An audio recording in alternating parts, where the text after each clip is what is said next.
Hello বন্ধুরা, আশা করছি আপনারা সবাই খুব ভালো আছেন। আমরাও ভালো আছি। আজকে আমি আমের ঝাল আচার বানাবো। তো কিভাবে বানাচ্ছি আপনাদের সাথেও শেয়ার করছি।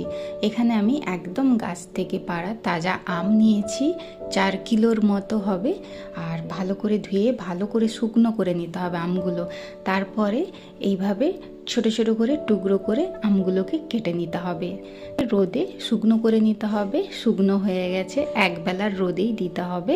তারপর আমগুলো তুলে নিলাম। এবার বাড়িতে নিয়ে এসে সন্ধেবেলা পরিমাণ মতো নুন দিয়ে দিচ্ছি। নুন আর হলুদটা আমের সাথে ভালো করে মেখে নিতে হবে।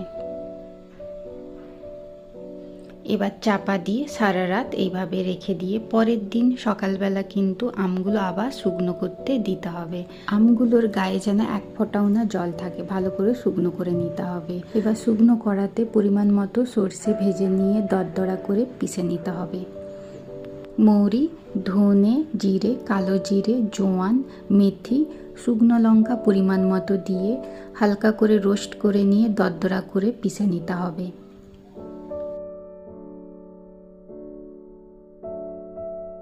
এবার কড়ার মধ্যে বেশ কিছুটা সর্ষে তেল সঙ্গে অল্প একটু হিং দিয়ে গরম করে নিতে হবে তেলটা।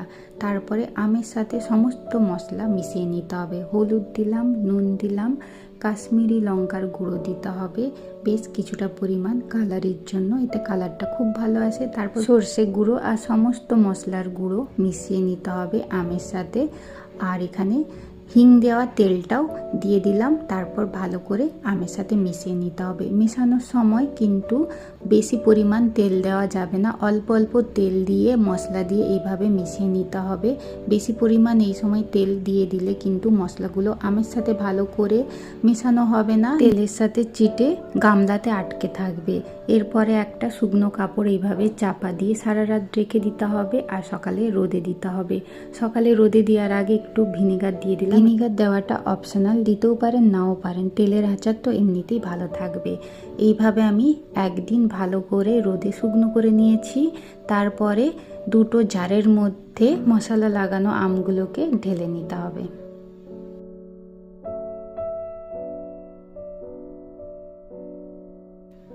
এবার উপর থেকে পরিমাণ মতো সর্ষে তেল দিয়ে দিতে হবে। তেলটা একটু বেশি পরিমাণেই দিতে হবে।